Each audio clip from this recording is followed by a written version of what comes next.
Hello दोस्तों, आप सभी का हमारे यूट्यूब चैनल डीके पाठशाला में स्वागत है।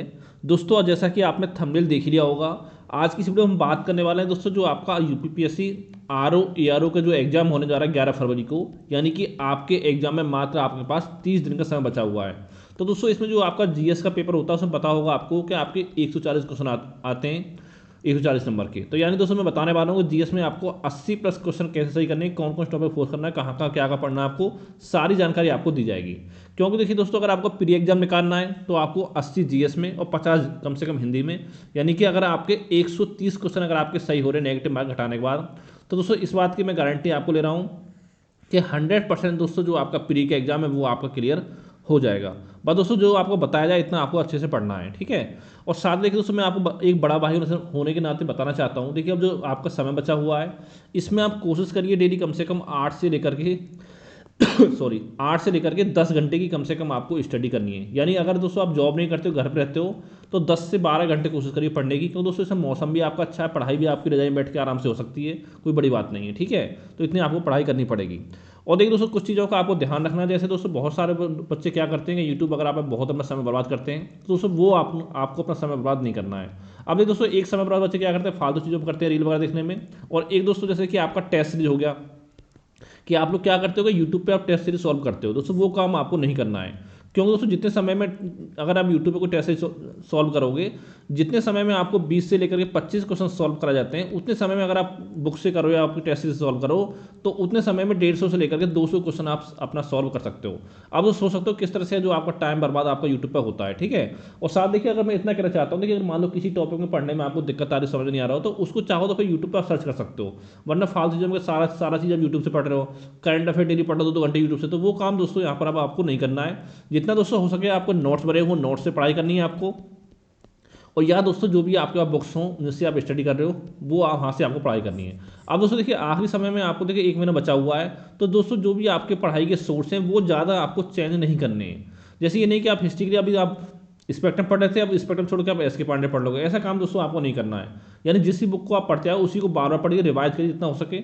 अब देखिए दोस्तों, कैसे आपके 80 नंबर आएंगे वो मैं आपको बताना चाहता हूँ। सबसे पहले देखिए दोस्तों, जो आपका सबसे मेन पार्ट जो आपका होता है आरओ पेपर जीएस वाले में, दोस्तों वो आपका मेन पार्ट है करंट अफेयर। आप इतना मान लीजिए, अगर इसमें आपका UP GK UP current affair को शामिल कर लिया जाए, तो कम से कम दोस्तों आपको 20 से लेकर के 25 क्वेश्चन के जो आसपास है वो आपको एग्जाम में मिल जाएंगे करंट अफेयर में। तो यहाँ पर देखिए दोस्तों, करंट अफेयर अभी इतना हो गया।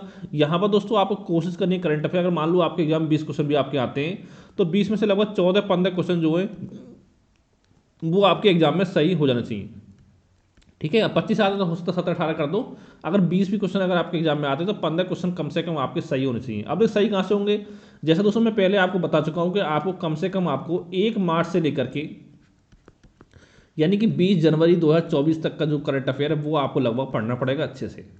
अब देखिए, बहुत सारे लोग बोलते हैं आपको 6 महीने पढ़ने, दोस्तों ऐसा नहीं है। 6 महीने से पढ़ने से क्या आपको करंट में काम नहीं होगा। हाँ, ये बात अलग है कि लास्ट के 5-6 महीने से क्वेश्चन ज़्यादा आपके एग्जाम पूछे जाते हैं। यानी 50% से ऊपर क्वेश्चन आपको लास्ट के 5-6 महीने मिल जाएंगे, ठीक है। लेकिन कम से कम दोस्तों आपको 1 मार्च से लेकर पढ़ना है, आपको 20 जनवरी तक का जो करंट अफेयर वो आपको पढ़ना है। अब देखिए कहाँ से पढ़ना है दोस्तों, इतना समय आपके पास नहीं है कि आप मार्केट से मंथली मैगजीन पढ़ो, उनसे नोट्स बनाओ, उनको बार बार रिवाइज करो। तो इसमें दोस्तों जो आपका टाइम है वो बहुत ज़्यादा आपका खर्च होगा उसमें। तो दोस्तों देखिए दोस्तों, मैं आपको बताना चाहता हूँ कि मैंने आपके लिए करंट के नोट्स बना के तैयार किए हैं, जहाँ पर दोस्तों मैंने आपको 1 मार्च से लेकर के 31 दिसंबर के जो नोट्स हैं वो मैंने प्रोवाइड करा दिए हैं, जो भी स्टूडेंट हमारे साथ ग्रुप में जुड़े हुए हैं। अगर दोस्तों आपको करंट के नोट्स चाहिए तो दोस्तों ये मेरा व्हाट्सअप नंबर है 7042654209, ठीक है। इस नंबर दोस्तों मात्र आपको 100 रुपये का पेमेंट करना है। पेमेंट करके इसी नंबर मुझे आप स्क्रीनशॉट भेज देना, मैं आपको नोट्स प्रोवाइड कर दूंगा। अगर आपको करंट के नोट्स का डेमो चाहिए तो इसी नंबर पे आप मुझे मैसेज कर सकते हो। अब देखिए दोस्तों, फायदा आपका क्या होने वाला है हमारे नोट्स पढ़ने के बाद। एक तो देखिए दोस्तों, हमारे नोट्स पढ़ने के बाद कहीं और से कोई और मैगजीन पढ़ने की तो आपको नहीं पड़ेगी। क्योंकि दोस्तों जितनी मैगजीन आपके मार्केट में आती है, चाहे आपकी क्रॉनिकल हो, प्रतुक्ता दर्पण आपकी पीडी आपकी हो, घटना चक्र हो, चाहे आपका घटनासार हो, और दोस्तों और भी जैसे आपके पीआईबी की वेबसाइट आपकी हो गई, एआईआर न्यूज़ की वेबसाइट होगी, दोस्तों इन सभी से मिलाकर के जो मैं नोट्स हैं वो आपके लिए बनाकर तैयार किए हैं। यानी दोस्तों हमारे नोट्स पढ़ने के बाद कहीं और से आपको पढ़ने की जरूरत नहीं पड़ेगी। अगर दोस्तों डेली अगर हमारे नोट्स जो करंट के, इसमें यूपी करंट भी आपका शामिल रहेगा, अगर डेली आप 1 घंटे हमारे नोट्स को अच्छे से पढ़ लेते हो, ठीक है, तो इतना गारंटी दोस्तों मैं कह सकता हूँ कि एग्जाम के टाइम तक आराम से आप 5 से 6 बार जो नोट्स को रिवाइज कर सकते हो। अब देखो ये नोट्स आपको 31 दिसंबर तक के हैं, इसके बाद दोस्तों जो आपका 20 जनवरी तक का नोट्स है वो मैं आपको 25 जनवरी के आसपास प्रोवाइड करा दूंगा, लेकिन उसके लिए आपको अलग से कोई पेमेंट आपको नहीं करना है, ठीक है। इसी पेमेंट में आपको मिल जाएंगे वो नोट्स 100 रुपये में। अगर आप लेने के इच्छुक हो तो व्हाट्सएप मैसेज कर सकते हो। और दोस्तों इतना मैं कह सकता हूँ गारंटी से, अगर मान लो 20 क्वेश्चन अगर आपके एग्जाम में आते हैं तो इसमें से कम से कम 14-15 क्वेश्चन जो है वो तो दोस्तों आपको देखने को एग्जाम में मिल ही जाएंगे, ठीक है। अगर लेने के इच्छुक हो इस नंबर पर मुझे व्हाट्सएप मैसेज कर सकते हो। अगर आपको हमारे नोट्स नहीं चाहिए तो दोस्तों मैं पहले ही आपसे बोल चुका हूँ कि आपको 2 मैगजीन कम से कम पढ़नी पड़ेंगी मंथली, जिसमें एक क्रॉनिकल चाहो तो आप पढ़ सकते हो, एक क्रॉनिकल आपकी हो गई, और दोस्तों एक आपकी घटना चक्र हो गई या घटना सार, जो भी आप पढ़ना चाहो उसको आप पढ़ सकते हो। लेकिन दोस्तों अगर आप चाहते हो जैसे जो आपके एग्जाम से पहले आती है 5 दिन पहले घटना चक्र जो आपको निकालता आंख से छपी होती है आपकी, वो अगर उससे पढ़ने से काम हो तो उससे पढ़ने से आपका काम नहीं होगा, क्योंकि उसमें सारा कुछ आपको नहीं मिलेगा। तो कम से कम 2 मंथली मैगजीन आपको पढ़नी पड़ेंगी। तो जिनमें से जो आपकी इच्छा हो कोई 2 मंथली मैगजीन आप पढ़ सकते हो, अगर आप हमारे नोट्स लेना नहीं चाहते हो, ठीक है। पहला दोस्तों बात होगी करंट अफेयर की आपकी।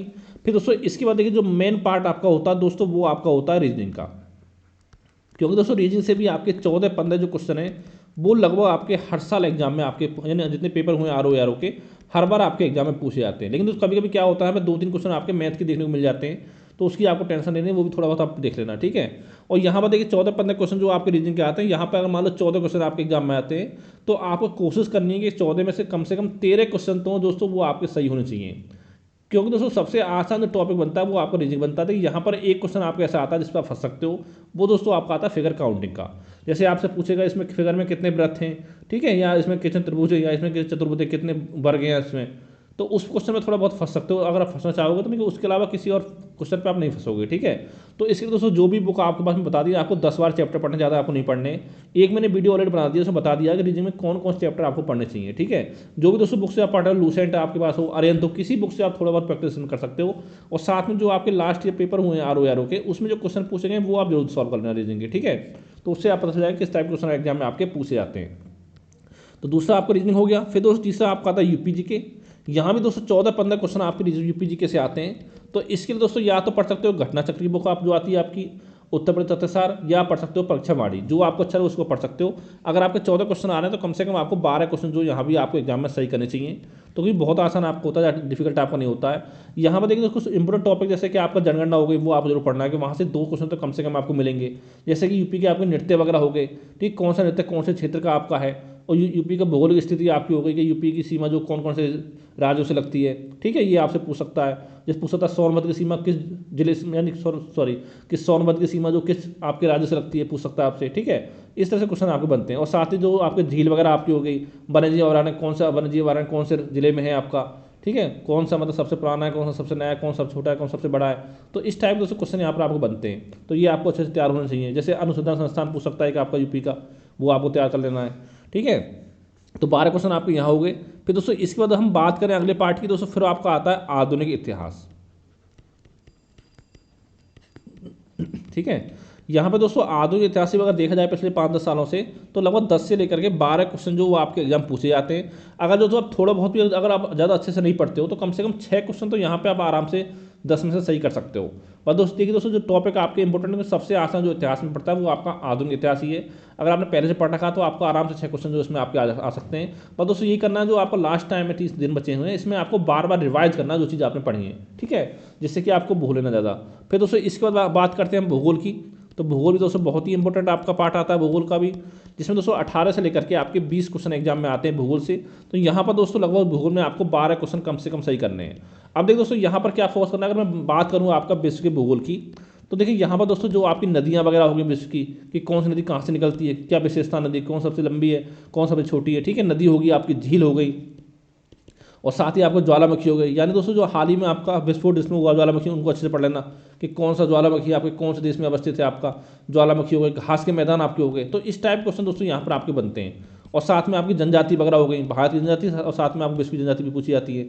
और दोस्तों एक चैप्टर जो इंपॉर्टेंट है दोस्तों, वो आपका कृषि का चैप्टर बहुत इंपॉर्टेंट है, चाहे भारत के संदर्भ में हो चाहे विश्व के में हो। कृषि हो गया, एक आपका उद्योग हो गया, और दोस्तों एक आपका हो गया खनिज। यानी दोस्तों अगर आपने 3 चैप्टर अच्छे तैयार कर लिए भारत के संदर्भ में, तो यहाँ पे आपको इन 3 चैप्टर से ही आपको लगभग 5 से लेकर के 6 क्वेश्चन आपके एग्जाम मिल जाएंगे। अब देखो दोस्तों कृषि से क्या क्वेश्चन आएगा आपका कि कौन सी फसल, सब्जी या फल के उत्पादन में कौन सा देश पहले स्थान पर है। पहली चीज़ तो आपकी हो गई, ये पढ़ना है आपको पहला स्थान किसका है और साथ में भारत का स्थान उसमें कौन सा है। और दूसरा दोस्तों पॉइंट यहाँ पर पढ़ना है आपको कि किस फसल या खनिज, किस फसल के उत्पादन में या सब्जी फल के उत्पादन में कौन सा राज्य पहले पर है और साथ में यूपी का स्थान क्या है। तो ये पॉइंट तो पढ़ना कृषि में। अब दोस्तों हम बात करें उद्योग में, यहाँ पर दोस्तों मेनली उद्योग पूछता है आपका केंद्र। एक तो क्वेश्चन पूछता है केंद्र, यानी कि एक आपको स्थान दे देगा, पूछेगा ये स्थान आपका किस खनिज के लिए, सॉरी किस उद्योग के लिए आपका प्रसिद्ध है। चाहे वो स्थान भारत का हो सकता है, चाहे वो स्थान आपका विश्व का हो सकता है। पहला पॉइंट ये हो गया। और दूसरा दोस्तों एक इसमें पूछता है मेनली प्रथम। वैसे टॉपिक जो उद्योग है वो आपका जब आप यानी भारतीय अर्थव्यवस्था पढ़ोगे तो उसमें भी टॉपिक आपका आ जाता है उद्योग वाला, ठीक है। तो वहाँ पर देखिए एक पूछा था प्रथम, जैसे यहाँ पे पूछ सकता है कि जो आपकी यानी कि गन्ना की फैक्ट्री जो पहले मिल लगाई गई थी कौन से जिले में लगाई गई थी, कौन से राज्य में लगाई गई थी, ठीक है। या पूछ सकता है सूती बस उद्योग की पहली फैक्ट्री आपकी लगाई गई थी भारत के कौन से राज्य में लगाई गई थी।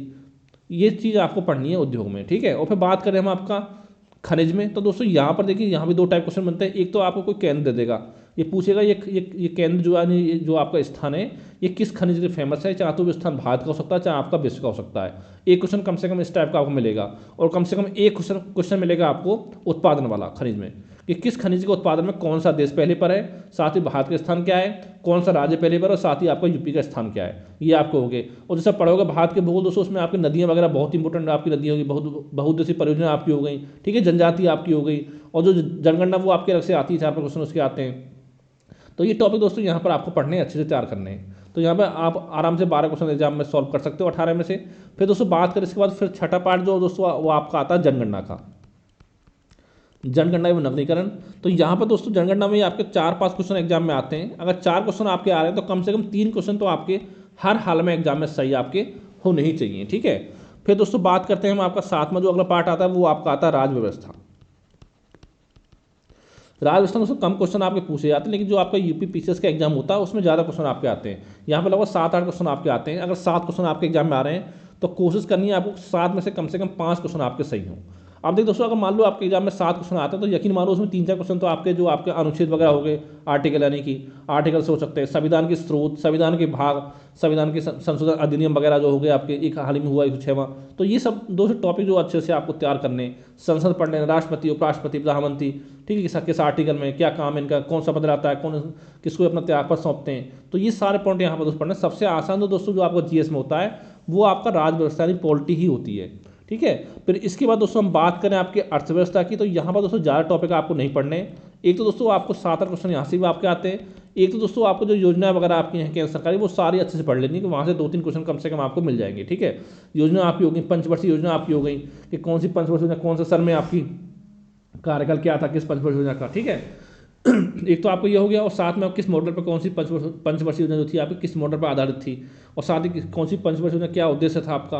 और दोस्तों इसके अलावा अगर मैं बात करूँ आपका तो इसमें देखिए क्वेश्चन आपके मुद्रास्फीति से क्वेश्चन बनता है, तो ये टॉपिक पढ़ लेना आपको। मुद्रा बैंकिंग से बनता है उसको पढ़ लेना है।